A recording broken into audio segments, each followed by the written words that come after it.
આપણે આપણા બાળકો સારા સંસ્કાર પ્રાપ્ત કરે એવું શિક્ષણ અપાવીએ છીએ. લોકો માને છે કે સારા સંસ્કાર એટલે બાળકો પોતાની રોજીરોટી, આવાસ નિવાસના પ્રશ્નો હલ કરી લે. ઈશ્વર તરફ તો કોઈનું ધ્યાન જ નથી. કેટલાકની પાસે તો એટલી બધી સમૃદ્ધિ છે કે પ્રભુને પોકારવાની જરૂર જ સમજતા નથી. પરંતુ આ બધું માત્ર ભૌતિક છે. આવી સ્થિતિમાં ઈશ્વરની ઓળખાણ જ એકમાત્ર આધાર છે, અને એ આધાર તમને યથાર્થ ગીતાની આ કેસેટોમાંથી પ્રાપ્ત થશે.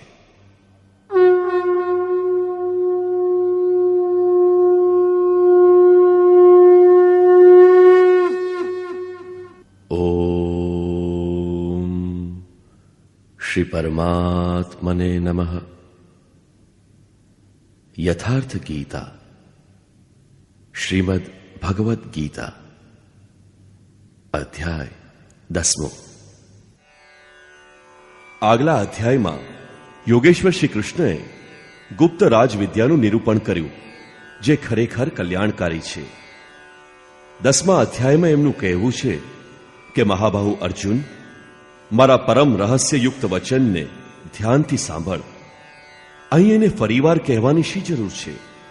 વસ્તુતઃ સાધકને એની પૂર્તિ પર્યંત જોખમ રહે છે. જેમ જેમ તે એ સ્વરૂપમાં ઢળતો જાય છે, પ્રકૃતિના આવરણ સૂક્ષ્મ થતા જાય છે, નવા નવા દ્રશ્યો આવે છે. એની જાણકારી મહાપુરુષ જ આપતા રહે છે. સાધક એ જાણતો નથી.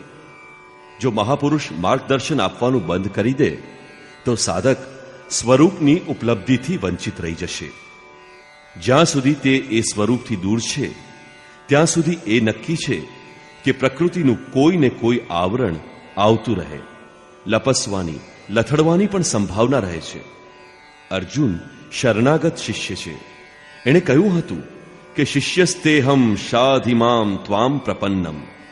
ભગવાન, હું આપનો શિષ્ય છું, આપના શરણમાં છું, મને સંભાળો. આમ એના હિતની ઈચ્છાથી યોગેશ્વર શ્રી કૃષ્ણ ફરી બોલ્યા. શ્રી ભગવાન ઉવાચ.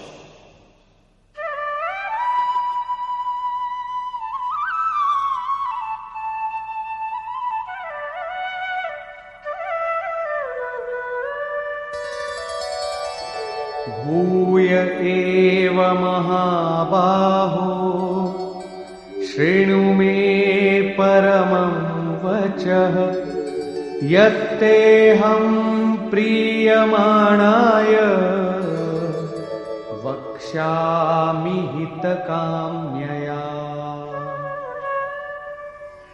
મહાબાહુ અર્જુન, મારા પરમ પ્રભાવયુક્ત વચનોને ફરીવાર સાંભળ, જે હું અતિશય પ્રેમ રાખનારા તારા હિતની ભાવનાથી કહું છું.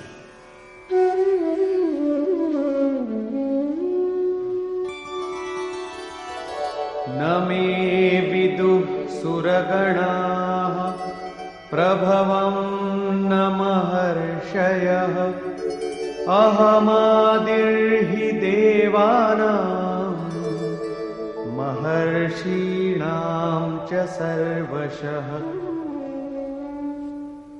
અર્જુન, મારી ઉત્પત્તિને ન તો દેવતાઓ જાણે છે, ન મહર્ષિઓ જાણે છે. શ્રી કૃષ્ણએ કહ્યું હતું, જન્મ કર્મ ચ મે દિવ્યમ. મારો જન્મ અને કર્મ અલૌકિક છે, જે આ ચર્મચક્ષુઓથી જોઈ શકાતા નથી. એટલા માટે મારા એ પ્રાગટ્યને દેવ અને મહર્ષિના સ્તર સુધી પહોંચેલા લોકો પણ જાણતા નથી. હું બધા પ્રકારના દેવો અને મહર્ષિઓનું આદિ કારણ છું.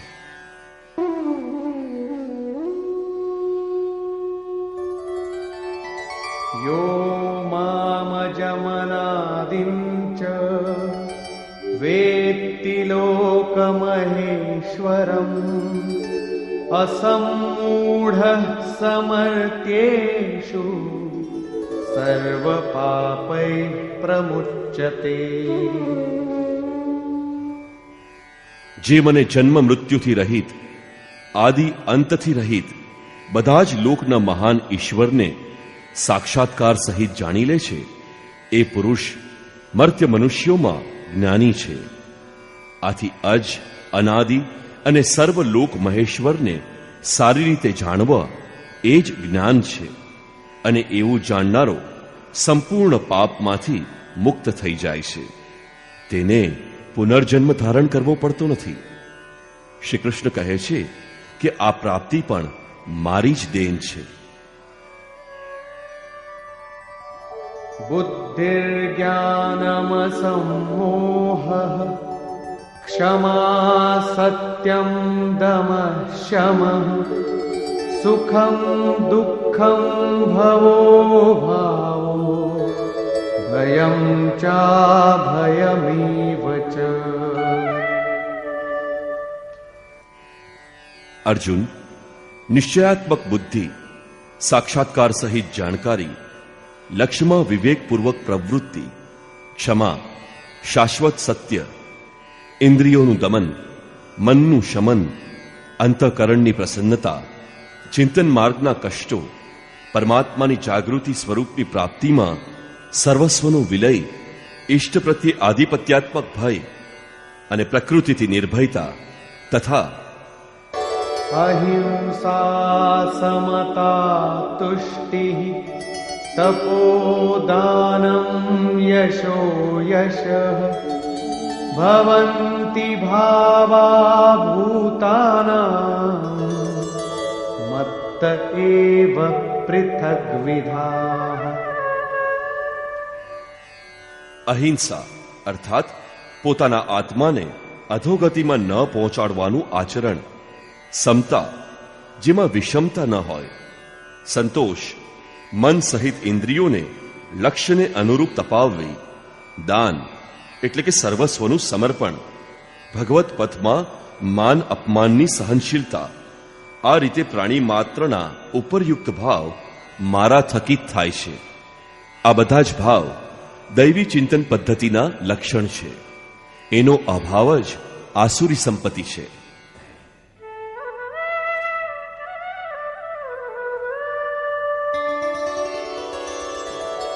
મહર્ષયઃ સપ્ત પૂર્વે ચત્વારો મનવસ્તથા મદ્ભાવા માનસા જાતા યેષાં લોક ઇમાઃ પ્રજા. સપ્તર્ષિ એટલે કે યોગની 7 ક્રમિક ભૂમિકાઓ: શુભેચ્છા, સુવિચારણા, તનુમાનસા, સત્વાત્પત્તિ, અસંશક્તિ, પદાર્થા ભાવના અને તુર્યગા, તથા એમને અનુરૂપ અંતઃકરણ ચતુશ્ચય, મન, બુદ્ધિ, ચિત્ત અને અહંકાર, અને એને અનુરૂપ મન જે મારામાં ભાવવાળું છે, એ બધા મારા જ સંકલ્પથી ઉત્પન્ન થાય છે. આ સંસારમાં આ સંપૂર્ણ દૈવી સંપત્તિ એમની જ પ્રજા છે, કારણ કે 7 ભૂમિકાઓના સંચારમાં દૈવી સંપત્તિ જ છે, અન્ય નહીં.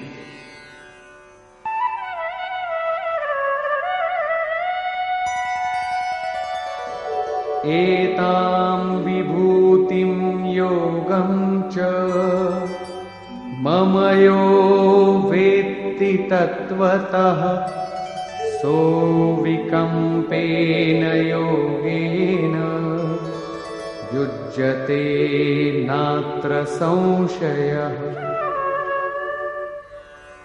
જે પુરુષ યોગની અને મારી ઉપરયુક્ત વિભૂતિઓને સાક્ષાત્કારની સાથે જાણે છે, તે સ્થિર ધ્યાન યોગ દ્વારા મારામાં એકરૂપ બને છે. એમાં કોઈ શંકા નથી. જે પ્રમાણે પવન વાતો ન હોય એવી જગ્યામાં દીવાની જ્યોત સીધી જતી હોય છે, એમાં કંપન નથી હોતું. યોગીના જીતાયેલા ચિત્તની આ પરિભાષા છે. પ્રસ્તુત શ્લોકમાં અવિકંપેન આ શબ્દ આ જ આશયની તરફ નિર્દેશ કરે છે.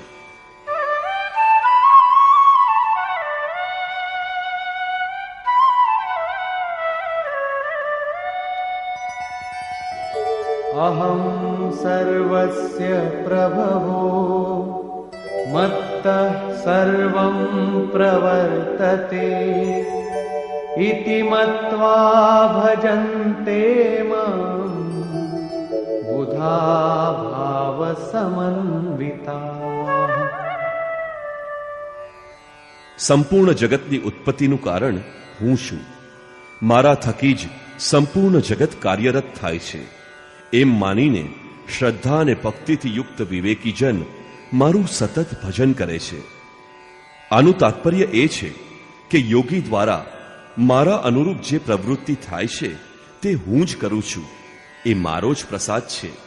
તે કેવી રીતે, આ વિશે પાછળ અનેક જગ્યાએ દર્શાવવામાં આવ્યું છે. તેઓ સતત ભજન કેવી રીતે કરે છે એ અંગે ભગવાન કહે છે,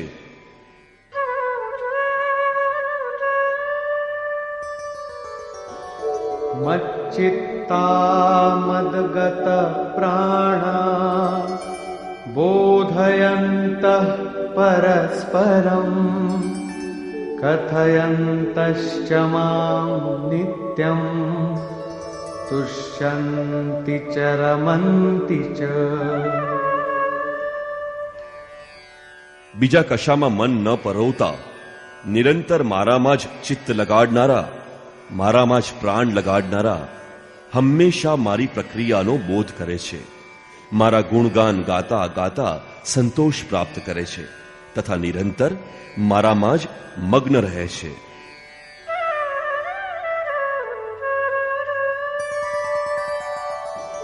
તેષાં સતતયુક્તાનાં ભજતાં પ્રીતિપૂર્વકં દદામિ બુદ્ધિયોગં તં યેન મામુપયાન્તિ તે.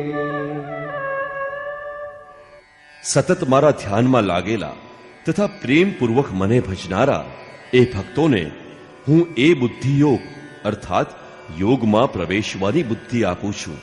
તેનાથી તેઓ મને પ્રાપ્ત થાય છે. એટલે કે યોગીની જાગૃતિ એ ઈશ્વરની દેણ છે. એ અવ્યક્ત પુરુષ, મહાપુરુષ યોગમાં પ્રવેશ અપાવનારી બુદ્ધિ કેવી રીતે આપે છે? તેષામેવાનુકંપાર્થં અહમજ્ઞાનજં તમઃ નાશયામ્યાત્મભાવસ્થો જ્ઞાનદીપેન ભાસ્વતા. એમના પર સંપૂર્ણ અનુગ્રહ કરવા માટે હું એમના આત્માથી અભિન્ન રહીને, રથી બનીને અજ્ઞાનથી ઉત્પન્ન થયેલ અંધકારને જ્ઞાનરૂપી દીપક પ્રગટાવી દૂર કરું છું. વસ્તુતઃ કોઈ સ્થિતપ્રજ્ઞ યોગી દ્વારા જ્યાં સુધી પરમાત્મા તમારા આત્મામાંથી જાગૃત થઈને એ પળે પળે સંચાલન ન કરે, રોકટોક ન કરે અને પ્રકૃતિના દ્વંદ્વમાંથી બહાર કાઢીને સ્વયં આગળ ન આવે ત્યાં સુધી વાસ્તવમાં યથાર્થ ભજનનો આરંભ થતો નથી. આમ તો ભગવાન બધેથી બોલે છે, પણ શરૂઆતમાં તે સ્વરૂપસ્થ મહાપુરુષ દ્વારા જ બોલે છે. આવો કોઈ મહાપુરુષ તમને પ્રાપ્ત ન હોય ત્યાં સુધી પરમાત્મા આપને સ્પષ્ટ જણાશે નહીં. ઇષ્ટ, સદ્ગુરુ અથવા પરમાત્માનું રથી થવું આ સૌ એક જ વાત છે. સાધકનો આત્મા જાગૃત થઈ ગયા પછી એનો નિર્દેશ 4 પ્રકારે મળે છે. પહેલા સ્થૂળ સુરા સંબંધી અનુભવ થાય છે. તમે ચિંતનમાં બેઠા છો, તમારું મન ક્યારે લાગશે, કેટલી હદ સુધી લાગશે, ક્યારે મન ભાગવા માંગે છે અને ક્યારે ભાગી ગયું, એ માટે દરેક મિનિટે સેકન્ડે ઈશ્વર શરીર સ્પંદનથી સંકેત કરે છે. અંગોનું ફરકવું સ્થૂળ સુરા સંબંધી અનુભવ છે, જે એક ક્ષણમાં 2-4 જગ્યાએ એક સાથે આવે છે અને તમારા વિકૃત થવા સાથે મિનિટે મિનિટે આવવા લાગશે. આ સંકેત ત્યારે જ આવે છે જ્યારે ઈષ્ટના સ્વરૂપને તમે અનન્ય ભાવથી પકડો. અન્યથા સાધારણ જીવોમાં સંસ્કારો અથડાતા અંગોમાં સ્પંદન થતા રહે છે. ઈષ્ટવાળા સ્પંદન સાથે એને કોઈ સંપર્ક નથી. બીજો અનુભવ સ્વપ્ન સુરા સંબંધી હોય છે. સાધારણ મનુષ્ય પોતાની વાસનાઓને લગતા સ્વપ્ન જોતો હોય છે, પરંતુ તમે ઈષ્ટને પકડી લેશો તો આ સ્વપ્ન પણ નિર્દેશમાં પલટાઈ જાય છે. યોગી સ્વપ્ન નથી જોતો, પણ થઈ રહેલી ઘટના જુએ છે. ઉપરયુક્ત બંને અનુભવ પ્રારંભિક છે. કોઈ તત્વસ્થિત મહાપુરુષના સાનિધ્યથી મનમાં એમના પ્રતિ શ્રદ્ધા રાખવા માત્રથી, એમની આછી પાતળી સેવાથી પણ આત્મા જાગૃત થઈ જાય છે. પરંતુ આ બંનેથી પણ સૂક્ષ્મ બાકીના બે અનુભવો ક્રિયાત્મક છે, જેને ક્રિયાત્મક ચાલીને જ જોઈ શકાય છે. ત્રીજો અનુભવ સુષુપ્તિ સુરા સંબંધી છે. સંસારમાં સૌ સૂતેલા તો છે જ, બધા મોહ રાત્રિમાં અચેત પડ્યા છે. રાત દિવસ જે કંઈ કરે છે એ તો સ્વપ્ન છે. અહીં સુષુપ્તિનો શુદ્ધ અર્થ એ છે કે જ્યારે પરમાત્મા સાથે ચિત્ત એવું લીન થઈ જાય કે સુરત ખ્યાલ એકદમ સ્થિર થઈ જાય, શરીર જાગતું રહે અને મન સુષુપ્ત થઈ જાય. આવી અવસ્થામાં તે ઈષ્ટદેવ ફરી પોતાનો એક સંકેત આપશે. યોગની અવસ્થાને અનુરૂપ એક રૂપક દ્રશ્ય દેખાય છે. તે સાચી દિશા બતાવે છે, ભૂત ભવિષ્યથી જણાવે છે. પૂજ્ય મહારાજજી કહેતા રહેતા કે ડોક્ટર જેવી રીતે બેભાન કરવાની દવા આપી યોગ્ય ઉપચાર કરી પછી દર્દીને હોશમાં લાવે છે, એવી જ રીતે ભગવાન બતાવી દે છે. ચોથો અને છેલ્લો અનુભવ સમસુરા સંબંધી છે. જેમાં તમે ધ્યાન લગાવ્યું હતું એ પરમાત્માથી સમત્વ પ્રાપ્ત થઈ ગયું. એ પછી ઉઠતા બેસતા હરતા ફરતા સર્વત્ર એની અનુભૂતિ થવા માંડે છે. એ યોગી ત્રિકાળ જ્ઞાની હોય છે. આ અનુભવ ત્રણેય કાળથી પર અવ્યક્ત સ્થિતિવાળા મહાપુરુષ આત્માથી જાગૃત થઈને અજ્ઞાનથી ઉત્પન્ન અંધકારનો જ્ઞાનરૂપી દીપકથી નાશ કરે છે. આ વિશે અર્જુને પ્રશ્ન કર્યો. અર્જુન ઉવાચ,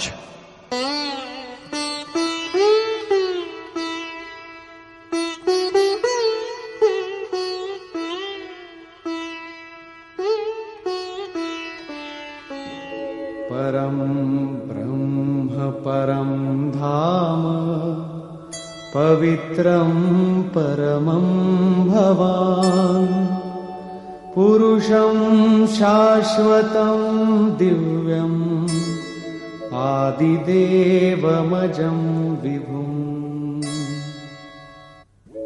આહુસ્ત્વામૃષયઃ સર્વે દેવર્ષિર્નારદસ્તથા અસિતો દેવલો વ્યાસઃ સ્વયં ચૈવ બ્રવીષિમે. ભગવાન, આપ પરબ્રહ્મ પરમધામ તથા પરમ પવિત્ર છો, કારણ કે આપને તમામ ઋષિગણ સનાતન દિવ્ય પુરુષ, દેવોના પણ આદિદેવ, અજન્મા અને સર્વવ્યાપી કહે છે. પરમ પુરુષ પરમધામનો જ પર્યાય દિવ્ય પુરુષ, અજન્મા વગેરે છે. દેવર્ષિ નારદ, અસિત, દેવલ, વ્યાસ તથા સ્વયં આપ પણ મને એ જ કહો છો. અર્થાત પહેલા ભૂતકાળના મહર્ષિ કહેતા હવે વર્તમાનમાં જેમનો સંગ મળેલો છે એ કહે છે. નારદ, દેવલ, અસિત અને વ્યાસનું નામ અર્જુને લીધું, જે અર્જુનના સમકાલીન હતા. અર્જુનને એ સત્પુરુષોનો સંગ પ્રાપ્ત હતો. આપ પણ એ જ કહો છો. તેથી સર્વમેતદ્રિતં મન્યે યન્માં વદસી કેશવ નહિ તે ભગવન વ્યક્તિમ વિદુર્દેવાન દાનવાઃ. હે કેશવ, આપ મારા માટે જે કંઈ કહી રહ્યા છો એ બધું હું સત્ય માનું છું. આપના વ્યક્તિત્વને ન તો દેવતા જાણે છે ન તો દાનવ પણ જાણે છે. સ્વયમેવાત્મનાત્માનં વેત્થત્વં પુરુષોત્તમ ભૂતભાવન ભૂતેશ દેવદેવ જગત્પતે. હે ભૂતોને ઉત્પન્ન કરનારા, હે ભૂતોના ઈશ્વર, હે દેવાધિદેવ, હે જગતના સ્વામી, હે પુરુષોત્તમ, સ્વયં આપ જ આપને જાણો છો, અથવા કોઈકના આત્મામાં પ્રગટ થઈ આપ જણાવી દો છો, એ જ જાણે છે. આમ આ પણ ખરેખર તો આપના દ્વારા જ આપને જાણવાનું થયું. તેથી વક્તુમર્હસ્ય શેષેણ દિવ્યાયાત્મવિભૂતયઃ યાભિર્વિભૂતિભિર્લોકાન ઇમાંસ્ત્વં વ્યાપ્ય તિષ્ઠસી. આપ જ આપની એ દિવ્ય વિભૂતિઓને સંપૂર્ણપણે સહેજ પણ બાકી ન રાખી અને કહેવા સક્ષમ છો. તે વિભૂતિઓ દ્વારા આપ આ બધા લોકોને વ્યાપીને આપ સ્થિત છો. કથમ વિદ્યામહં યોગિન સ્ત્વાં સદા પરિચિંતયન કેષુ કેષુ ચ ભાવેષુ ચિંત્યોऽસि ભગવન મયા. હે યોગી, ભગવાન શ્રી કૃષ્ણ એક યોગી હતા.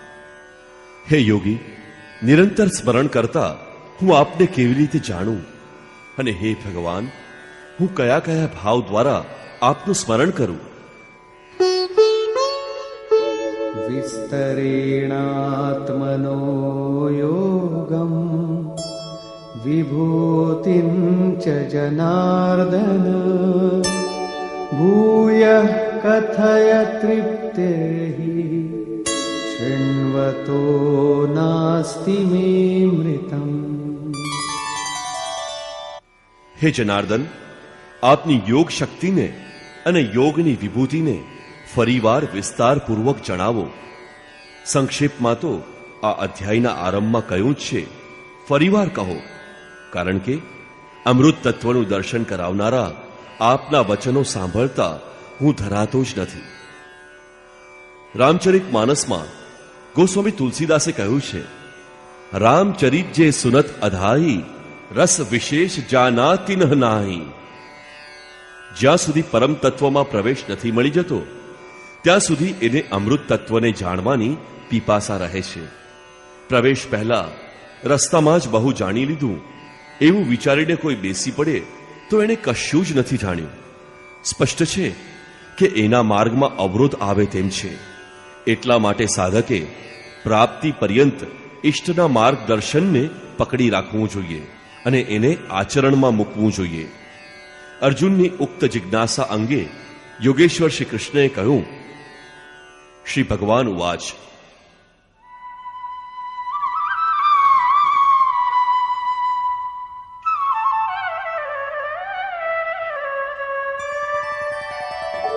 હંત તે કથયિષ્યામિ દિવ્યાહ્યાત્મવિભૂતયઃ પ્રાધાન્યતઃ કુરુ શ્રેષ્ઠ નાસ્ત્યંતો વિસ્તરસ્ય મે. કુરુશ્રેષ્ઠ અર્જુન, હવે હું મારી દિવ્ય વિભૂતિઓ પૈકી મુખ્ય વિભૂતિઓ વિશે તને કહીશ, કારણ કે મારી વિભૂતિઓના વિસ્તારનો કોઈ અંત નથી. અહમાત્મા ગુડાકેશ સર્વભૂતાશય સ્થિતઃ અહમાદિશ્ચ મધ્યંચ ભૂતાનામંત એવ ચ.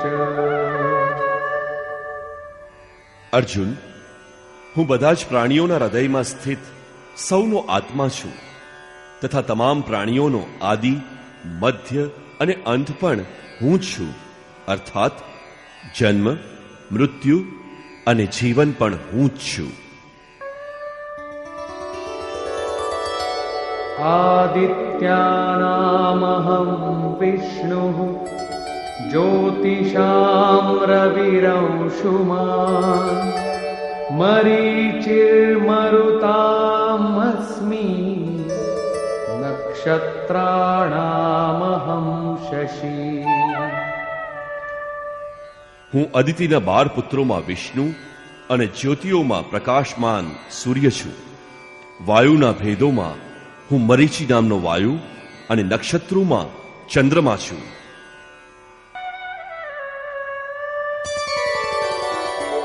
वेदानां सामवेदोऽस्मि देवानामस्मि वासवः इन्द्रियाणां मनश्चास्मि भूतानामस्मि चेतना।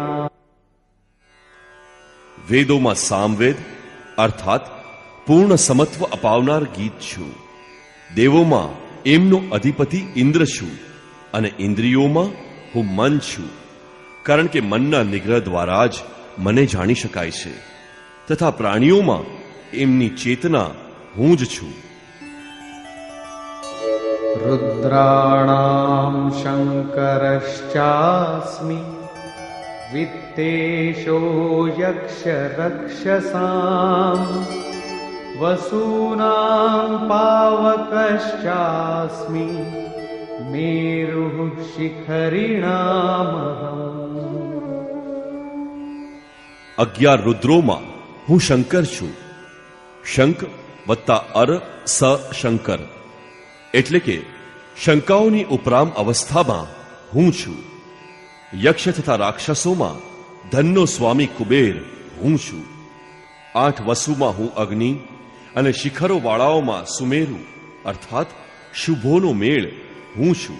એ જ સર્વોચ્ચ શિખર છે, ન કે કોઈ પહાડો. ખરેખર તો આ બધા યોગ સાધનાના પ્રતીક છે, यौगिक शब्दों से।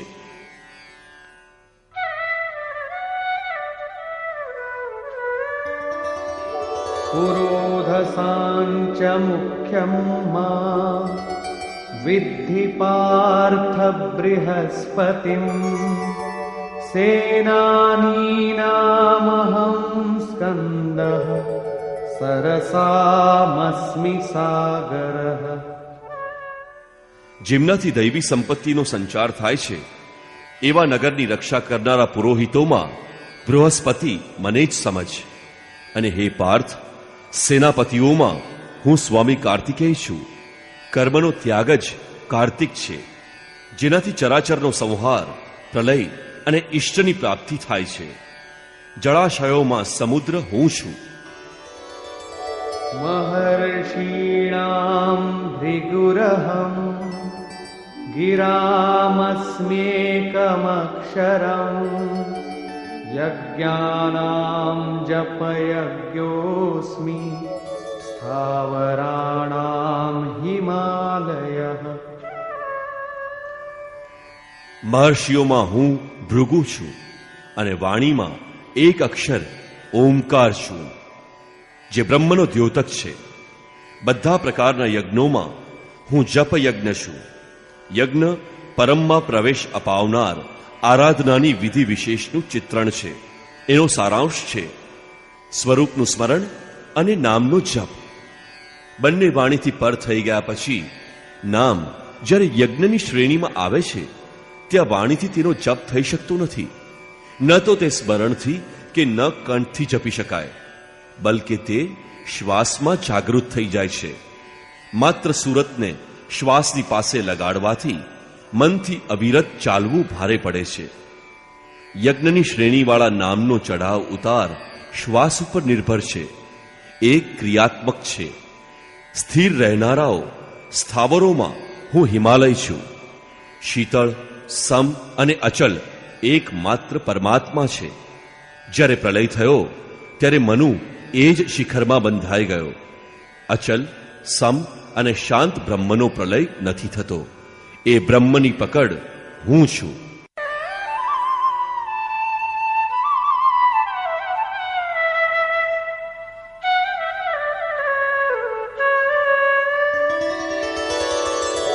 अश्वत्थः सर्ववृक्षाणां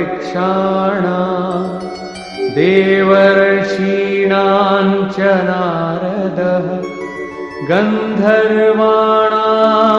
चित्ररथः सिद्धानां कपिलो मुनिः. બધા વૃક્ષોમાં હું અશ્વત્થ છું. અશ્વઃ કાલ સુધી પણ જેની રહેવાની બાંયધારી નહોતી આપી શકાતી એવા ઉર્ધ્વમૂલ મધઃ શાખમ અશ્વત્થ. ઉપર પરમાત્મા જેનું મૂળ છે, નીચે પ્રકૃતિ જેની શાખાઓ છે, એવો સંસાર એક વૃક્ષ છે. એને પીપળાની સંજ્ઞા આપવામાં આવી છે. સામાન્ય પીપળાનું વૃક્ષ નહીં કે પૂજા કરવા માંડે. આ અંગે કહે છે કે તે હું છું અને દેવર્ષિઓમાં હું નારદ છું. નાદ રંધ્રઃ સ નારદ. દૈવી સંપત્તિ એટલી સૂક્ષ્મ થઈ ગઈ કે સ્વરમાં ઉઠનારો ધ્વનિ નાદ પકડમાં આવી જાય એવી જાગૃતિ હું છું. ગંધર્વોમાં ચિત્રરથ હું છું, અર્થાત ગાયન ચિંતન કરનારી પ્રવૃત્તિઓમાં જ્યારે સ્વરૂપ ચિત્રિત થવા માંડે એ અવસ્થા વિશેષ હું છું. સિદ્ધોમાં હું કપિલ મુનિ છું. કાયા જ કપિલ છે. એમાં જ્યારે લગન લાગી જાય એ ઈશ્વરીય સંસારની અવસ્થા હું છું.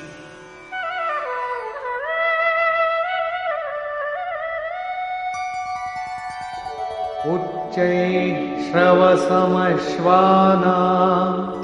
विद्धि माममृतोद्भवम्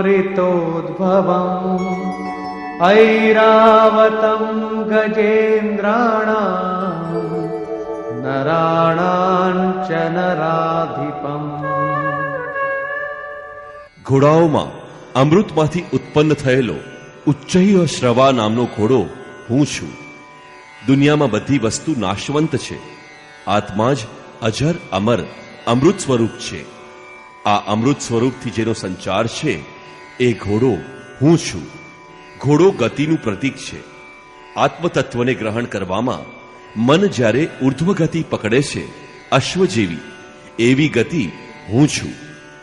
હાથીઓમાં ઐરાવત નામનો હાથી હું છું. મનુષ્યોમાં રાજા મને જાણ. વસ્તુત મહાપુરુષ જ રાજા છે, જેની પાસે કશાનો અભાવ નથી.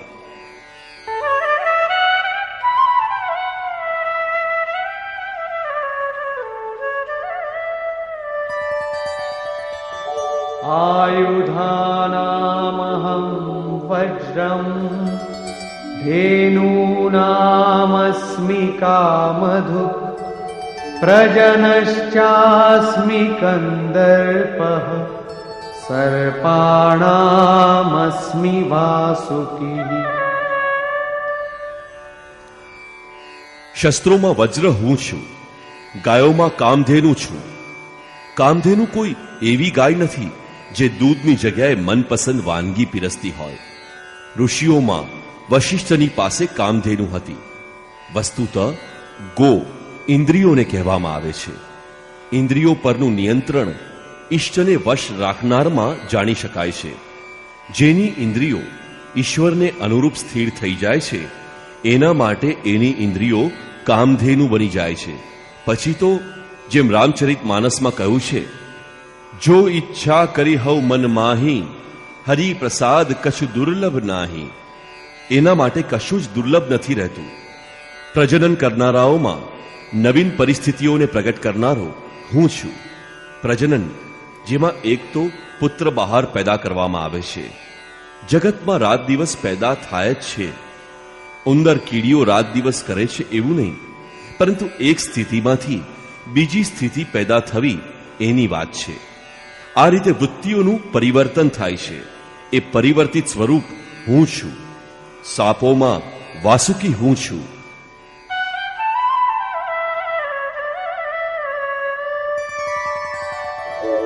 अनन्तश्चास्मि नागानां वरुणो यादसामहं पितॄणामर्यमा चास्मि यमः संयमतामहम्. નાગોમાં હું અનંત અર્થાત શેષનાગ છું. આમ જોઈએ તો આ કોઈ સર્પ નથી. ગીતાના સમકાલીન પુસ્તક શ્રીમદ ભાગવતમાં આના સ્વરૂપની ચર્ચા છે કે આ પૃથ્વીથી 30,000 યોજનથી દૂર એ પરમાત્માની વૈષ્ણવી શક્તિ છે, જેના માથા પર પૃથ્વી સરસવના દાણાની જેમ ભાર રહિત ટકેલી છે. એ યુગમાં યોજનનું માપ જે ગણાતું હોય તે ખરું, તેમ છતાં એ ઠીક ઠીક દૂર છે. ખરેખર તો આ આકર્ષણ શક્તિનું નિરૂપણ છે. વૈજ્ઞાનિકો જેને ઈથર કહે છે, ગ્રહ ઉપગ્રહ બધા જ આ શક્તિના આધારે ટકી રહ્યા છે. એ શૂન્યમાં ગ્રહોનો કોઈ ભાર પણ નથી. એ શક્તિએ સર્પની કુંડળીની જેમ બધા ગ્રહોને લપેટી લીધા છે. આ જ એ અનંત શક્તિ છે જેનાથી પૃથ્વી ધારણ કરી શકાય છે. શ્રી કૃષ્ણ કહે છે, આવી ઈશ્વરીય શક્તિ હું છું. જળચરોમાં એમનો અધિપતિ વરુણ હું છું, તથા પિતૃઓમાં અર્યમા હું છું. અહિંસા, સત્ય, અસ્તેય, બ્રહ્મચર્ય અને અપરિગ્રહ 5 યમ છે. એના પાલનમાં આવનારા વિકારોને દૂર કરવા તે અરહ છે.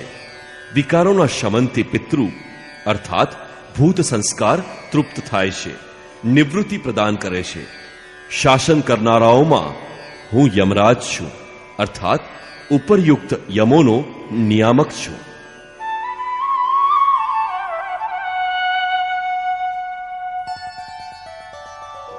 प्रह्लादश्चास्मि दैत्यानां कालः कलयतामहम् मृगाणां च मृगेन्द्रोऽहम् वैनतेयश्च पक्षिणाम्. હું દૈત્યોમાં પ્રહલાદ છું. પર આહલાદ, બીજાના માટે આહલાદ. પ્રેમ જ પ્રહલાદ છે. આસુરી સંપદમાં રહીને ઈશ્વર માટે આકર્ષણ વિકળતા શરૂ થાય છે, જેનાથી પરમ પ્રભુના દર્શન થાય છે. આવો પ્રેમોલ્લાસ હું છું. ગણતરી કરનારાઓમાં હું સમય છું. 1, 2, 3, 4 એવી ગણતરી કે ક્ષણ, ઘડી, દિવસ, પક્ષ, માસ વગેરે નહીં, પણ ઈશ્વરના સ્મરણમાં જોડાયેલો સમય હું છું. ત્યાં સુધી કે જાગત મેં સુમિરન કરે, સોવત મેં લવલાય. અવિરત ચિંતનમાં સમય હું છું.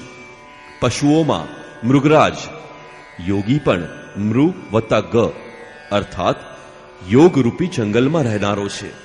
તથા પક્ષીઓમાં ગરુડ હું છું. જ્ઞાન જ ગરુડ છે. જ્યારે ઈશ્વરીય અનુભૂતિ આવવા માંડે ત્યારે આ મન પોતાના આરાધ્ય ભગવાનનું વાહન બની જાય છે. અને જ્યારે આ મન શંકાથી ભરેલું હોય છે ત્યારે સર્પ હોય છે, ડંખ દેતું રહે છે, યોનિઓમાં ફેંકે છે. ગરુડ વિષ્ણુનું વાહન છે, જે સત્તા વિશ્વમાં અણુરૂપથી સંચારિત છે. જ્ઞાનથી જોડાયેલું મન એને પોતાનામાં ધારણ કરી લે છે, એનું વાહક બની જાય છે. શ્રી કૃષ્ણ કહે છે, ઈષ્ટને ધારણ કરનારું મન હું છું.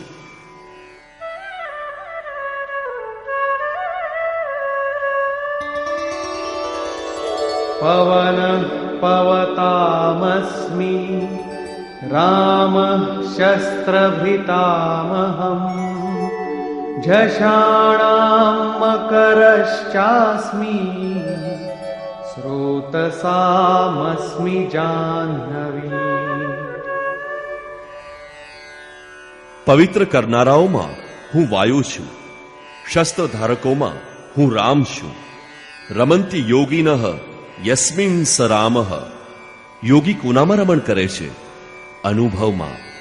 ઈશ્વર ઈષ્ટરૂપમાં જેનો નિર્દેશ કરે છે તેમાં યોગી મગ્ન બને છે. આ જાગૃતિનું નામ રામ છે અને એ જાગૃતિ હું છું. માછલીઓમાં મગર તથા નદીઓમાં ગંગા હું છું.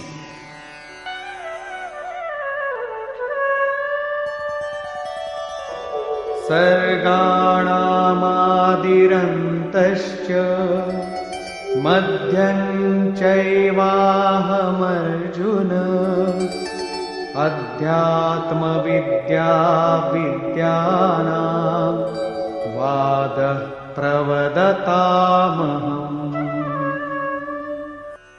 હે અર્જુન, સૃષ્ટિના આદિ, અંત અને મધ્ય હું જ છું. વિદ્યાઓમાં આધ્યાત્મ વિદ્યા હું છું. જે આત્માનું આધિપત્ય અપાવે એ વિદ્યા હું છું. સંસારમાં મોટા ભાગના પ્રાણી મોહ માયાના આધિપત્યમાં છે. રાગ, દ્વેષ, કાળ, કર્મ, સ્વભાવ અને ગુણોથી પ્રેરિત છે. એમના આધિપત્યમાંથી મુક્ત કરીને આત્માના આધિપત્યમાં લઈ જનારી વિદ્યા હું છું. એને અધ્યાત્મ વિદ્યા કહેવામાં આવે છે. પરસ્પર થનારા વિવાદમાં, બ્રહ્મચર્ચામાં જે નિર્ણાયક છે એવી વાર્તા હું છું. બાકીના નિર્ણય તો અનિર્ણિત હોય છે.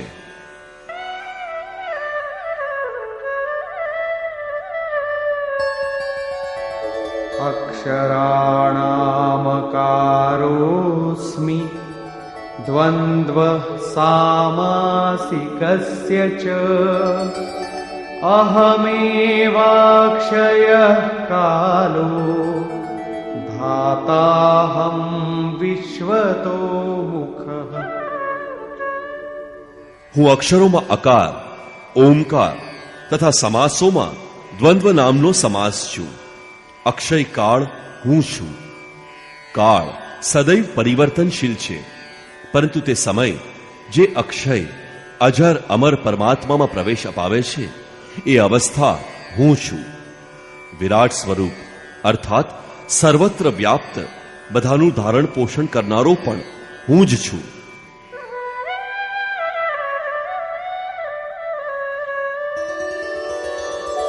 મૃત્યુઃ સર્વહરશ્ચાહં ઉદ્ભવશ્ચ ભવિષ્યતામ કીર્તિ શ્રીર્વાક્ચ નારીણામ સ્મૃતિર્મેધા ધૃતિ ક્ષમા. હું બધાનો નાશ કરનાર મૃત્યુ અને આગળ થનારાઓની ઉત્પત્તિનું કારણ છું. સ્ત્રીઓમાં હું યશ, શક્તિ, વાક્પટુતા, સ્મૃતિ, મેધા અર્થાત બુદ્ધિ, ધૈર્ય અને ક્ષમા છું. યોગેશ્વર શ્રી કૃષ્ણના કહેવા અનુસાર દ્વાવિમૌ પુરુષૌ લોકે ક્ષરક્ષવાક્ષર એવ ચ. પુરુષના બે જ પ્રકાર છે, ક્ષર અને અક્ષર. તમામ પ્રાણીઓ વગેરેની ઉત્પત્તિ અને નાશવાળા આ શરીર ક્ષર પુરુષ છે. તેને નર, માદા, પુરુષ અથવા કોઈ પણ નામથી દર્શાવાય. શ્રી કૃષ્ણના શબ્દોમાં પુરુષ જ છે. બીજો છે અક્ષર પુરુષ, જે કુટસ્થ ચિત્તના સ્થિર કાળમાં જોવા મળે છે. અહીં પણ બુદ્ધિ વગેરે સ્ત્રીઓના જ ગુણ બતાવાયા છે. શું આ બધા સદ્ગુણોની આવશ્યકતા પુરુષો માટે નથી? કોણ એવો પુરુષ છે જે શ્રીમાન, કીર્તિવાન, વક્તા, સ્મરણ શક્તિ સંપન્ન, મેધાવી, ધૈર્યવાન અને ક્ષમાવાન બનવા નથી માંગતો? બૌદ્ધિક સ્તર પર નબળા છોકરાઓમાં આ ગુણોનો વિકાસ કરવા માટે માતા પિતા ભણવા સિવાયની પણ વ્યવસ્થા કરે છે. અહીં કહે છે કે આ લક્ષણ માત્ર સ્ત્રીઓમાં જ જોવા મળે છે.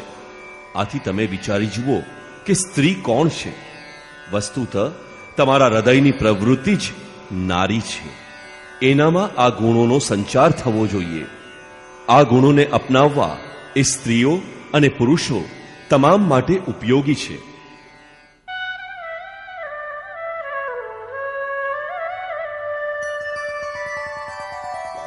બૃહત સામ તથા સામના ગાયત્રી છંદસામહં માસાનાં માર્ગશીર્ષોહં ઋતુનાં કુસુમાકરઃ. ગાવા યોગ્ય શ્રુતિઓમાં હું બૃહત સામ અર્થાત બૃહતથી યુક્ત સમત્વ આપનારું ગાયન છું. અર્થાત આવી જાગૃતિ હું છું. છંદોમાં ગાયત્રી છંદ હું છું. ગાયત્રી કોઈ મંત્ર નથી જેને વાંચવાથી મુક્તિ મળતી હોય, સિવાય કે એક સમર્પણાત્મક છંદ છે.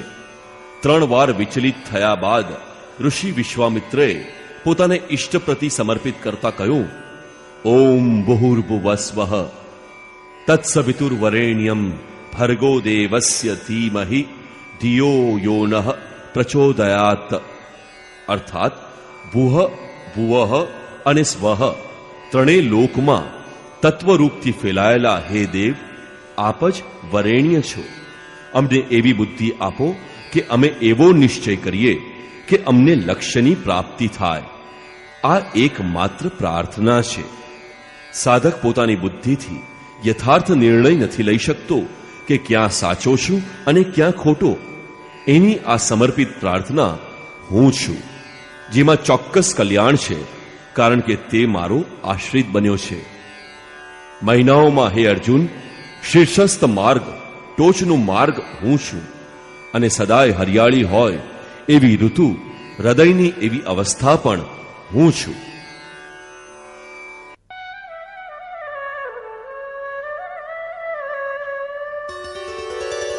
દ્યુતં છલયતામસ્મિ તેજસ્તેજસ્વિનામહં જયોસ્મિ વ્યવસાયોસ્મિ સત્વં સત્વવતામહં. તેજસ્વી પુરુષોનું તેજ હું છું, જુગારમાં કપટ કરનારનું કપટ હું છું.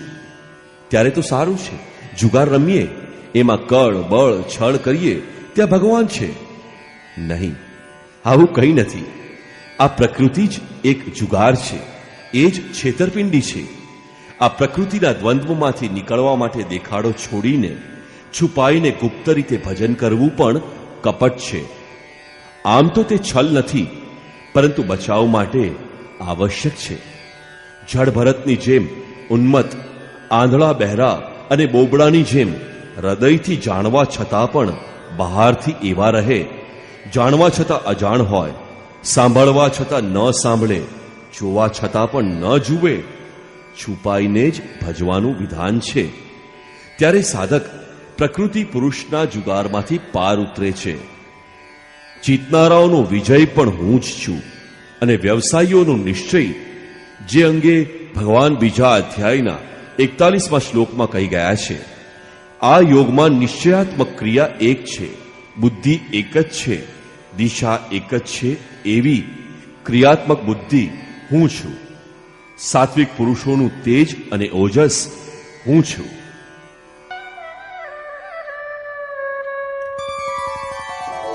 વૃષ્ણીનાં વાસુદેવોસ્મિ પાંડવાનાં ધનંજયઃ મુનીનામપ્યહં વ્યાસઃ કવીનામુશના કવિઃ. વૃષ્ણિ વંશમાં હું વાસુદેવ અર્થાત સર્વત્ર વાસ કરવા વાળો દેવ છું. પાંડવોમાં હું ધનંજય છું. પુણ્ય જ પાંડુ છે, અને આત્માની સંપત્તિ જ સ્થિર સંપત્તિ છે. પુણ્યથી પ્રેરાઈને આત્મિક સંપત્તિ પ્રાપ્ત કરવા વાળો ધનંજય હું છું. મુનિઓમાં વ્યાસ હું છું. પરંતત્વ વ્યક્ત કરવાની જેનામાં ક્ષમતા છે તે મુનિ હું છું. કવિઓમાં ઉષ્ણા અર્થાત તેમાં પ્રવેશ કરાવનાર કાવ્યકાર હું છું.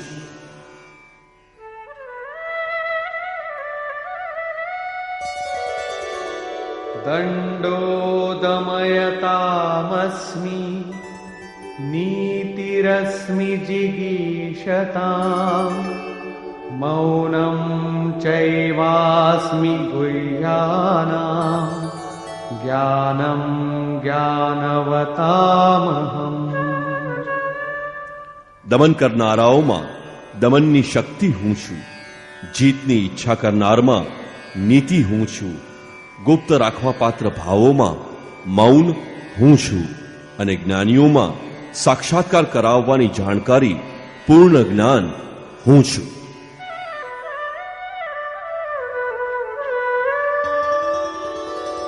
યચ્ચાપિ સર્વભૂતાનાં બીજં તદહમર્જુન ન તદસ્તિ વિના યત્સ્યાન મયા ભૂતં ચરાચરમ.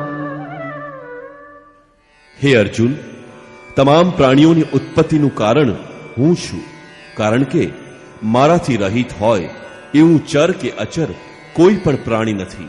હું સર્વવ્યાપ્ત છું, બધા મારા થકી જ છે.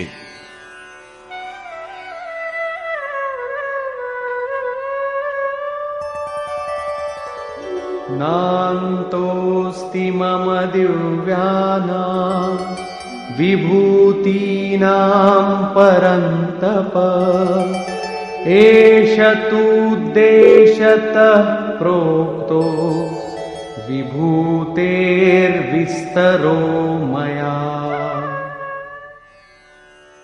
હે પરમતપ અર્જુન, મારી દિવ્ય વિભૂતિઓનો અંત નથી. મારી વિભૂતિઓનો વિસ્તાર મેં સંક્ષેપમાં કહ્યો. વાસ્તવમાં તો એ વિભૂતિઓ અનંત છે. આ અધ્યાયમાં અમુક વિભૂતિઓનું જ સ્પષ્ટીકરણ કરવામાં આવ્યું છે, કારણ કે આગલા અધ્યાયમાં અર્જુન આ સર્વને જોવા ચાહે છે, કારણ કે પ્રત્યક્ષ દર્શનથી જ વિભૂતિઓ સમજમાં આવે છે. વિચારધારા સમજવા માટે આનાથી થોડો અર્થ આપવામાં આવ્યો છે.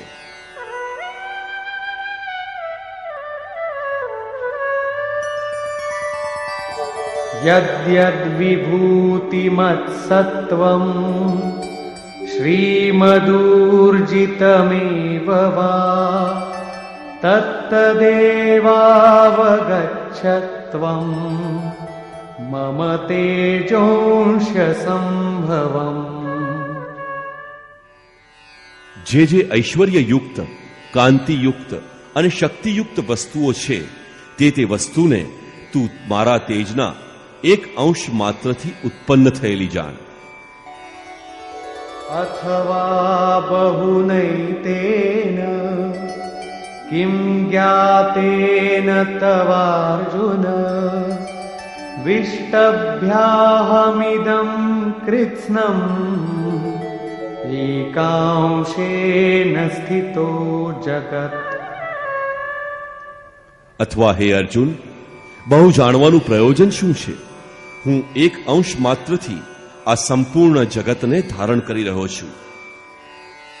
ઉક્ત વિભૂતિઓના વર્ણનનું તાત્પર્ય એ નથી કે તમે કે અર્જુન આ બધી વસ્તુઓની પૂજા કરવા લાગો, પરંતુ શ્રી કૃષ્ણનો આશય કેવળ એટલો જ છે કે આ સર્વ તરફથી શ્રદ્ધા સમેટીને એ અવિનાશી પરમાત્મામાં લગાવો.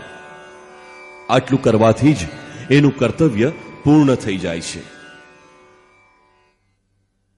નિષ્કર્ષ. આ અધ્યાયમાં શ્રી કૃષ્ણએ કહ્યું, હે અર્જુન, હું તને ફરીવાર ઉપદેશ કરીશ, કારણ કે તું મને અતિશય પ્રિય છે. પહેલા કહી ચૂક્યા છે, છતાં ફરી કહેવા માંગે છે, કારણ કે પૂર્તિ પર્યંત સદ્ગુરુને સાંભળવાની આવશ્યકતા રહે છે.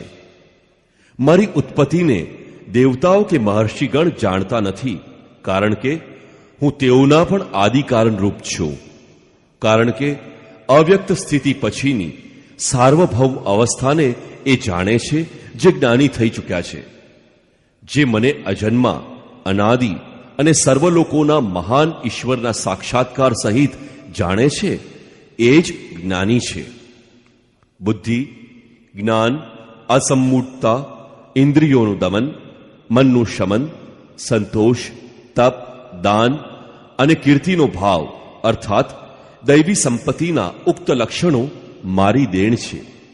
7 મહર્ષિઓ અર્થાત યોગની 7 ભૂમિકાઓ, તેનાથી પણ પહેલા થનાર તેને અનુરૂપ અંતઃકરણ ચતુષ્ટય અને તેને અનુકૂળ મન જે સ્વયંભૂ છે, સ્વયં રચયિતા છે, આ બધાય જે મારામાં ભાવવાળા, લગન અને શ્રદ્ધાવાળા છે, આ સંસારમાં તમામ જેની પ્રજા છે, તે સર્વે મારાથી જ ઉત્પન્ન થયેલ છે. અર્થાત સાધનાવાળી પ્રવૃત્તિઓ જ મારી પ્રજા છે. તેની ઉત્પત્તિ પોતાનાથી નહીં, ગુરુથી થાય છે. જે ઉપરની મારી વિભૂતિઓને સાક્ષાત જાણી લે છે, તે નિશંક મારામાં એકાત્મ ભાવથી પ્રવેશ પામવા યોગ્ય છે. હે અર્જુન, સર્વની ઉત્પત્તિનું કારણ હું જ છું એવું જે શ્રદ્ધાથી જાણી લે છે, તે અનન્ય ભાવથી મારું ચિંતન કરે છે, નિરંતર મારામાં મન, બુદ્ધિ અને પ્રાણોને લગાવનાર હોય છે, આપસમાં મારું ગુણ ચિંતન અને મારામાં જ રમણ કરે છે, એવા નિરંતર મારાથી જોડાયેલા પુરુષોને હું યોગમાં પ્રવેશ કરાવનારી બુદ્ધિ પ્રદાન કરું છું. આ પણ મારી જ દેણ છે. ભગવાન કેવી રીતે બુદ્ધિ યોગ આપે છે? તો કહે છે, હે અર્જુન, આત્મભાવસ્થ તેના આત્મામાં જાગૃત થઈને રહું છું અને તેના હૃદયમાં અજ્ઞાનથી ઉત્પન્ન થયેલ અંધકારને જ્ઞાનરૂપી દીપકથી નષ્ટ કરું છું. અર્જુને પ્રશ્ન કર્યો કે હે ભગવાન, આપ જ પરમ પવિત્ર, સનાતન, દિવ્ય, અનાદિ અને સર્વત્ર વ્યાપ્ત છો એવું મહર્ષિઓ કહે છે, તથા વર્તમાનમાં નારદ, દેવલ, વ્યાસ અને આપ પોતે પણ એમ જ કહો છો. એ સત્ય છે કે આપને દેવતાઓ કે દાનવો જાણતા નથી. આપ સ્વયં જેને જણાવો એ જ આપને જાણી શકે છે. આપની વિભૂતિઓ કહેવા માટે આપ એકમાત્ર સમર્થ છો. આથી હે જનાર્દન, આપ આપની વિભૂતિઓ વિસ્તારથી કહો.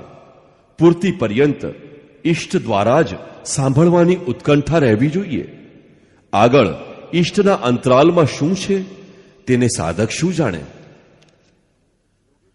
આ વિશે યોગેશ્વર શ્રી કૃષ્ણએ એક એક કરીને પોતાની 81 વિભૂતિઓના લક્ષણ સંક્ષેપમાં જણાવ્યા, જેમાંથી કેટલીક તો યોગ સાધનામાં પ્રવેશ કરવાની સાથે મળવા પાત્ર અંતરંગ વિભૂતિઓનું ચિત્રણ છે અને કેટલીક તો તેજ અને ઐશ્વર્યયુક્ત વસ્તુ છે.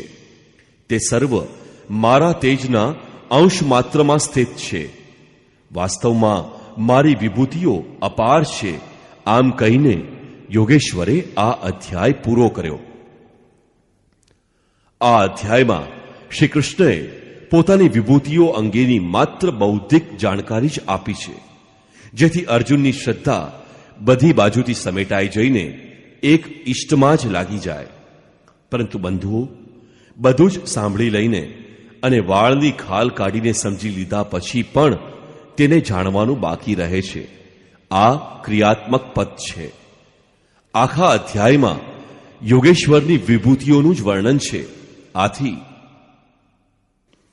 ઓમ તત્સદિતિ શ્રીમદ ભગવદ્ ગીતા સુપનિષત્સુ બ્રહ્મ વિદ્યાયા યોગ શાસ્ત્રે શ્રી કૃષ્ણાર્જુન સંવાદે વિભૂતિ વર્ણન નામ 10મોધ્યાય. આ રીતે શ્રીમદ ભગવદ્ ગીતા રૂપી ઉપનિષદ અને બ્રહ્મ વિદ્યા તથા યોગ શાસ્ત્ર રૂપ શ્રી કૃષ્ણ અને અર્જુનના સંવાદમાં વિભૂતિ વર્ણન નામનો 10મો અધ્યાય પૂર્ણ થાય છે. ઇતિ શ્રીમદ પરમહંસ પરમાનંદસ્ય શિષ્ય સ્વામી અડગડાનંદ કૃતે શ્રીમદ ભગવદ્ ગીતાયાઃ યથાર્થ ગીતા ભાષ્યે વિભૂતિ વર્ણન નામ 10મોધ્યાય. આ રીતે શ્રીમદ પરમહંસ પરમાનંદજીના શિષ્ય સ્વામી અડગડાનંદ કૃત શ્રીમદ ભગવદ્ ગીતાના ભાષ્ય યથાર્થ ગીતામાં વિભૂતિ વર્ણન નામનો 10મો અધ્યાય પૂર્ણ થાય છે. હરિ ઓમ તત્સત.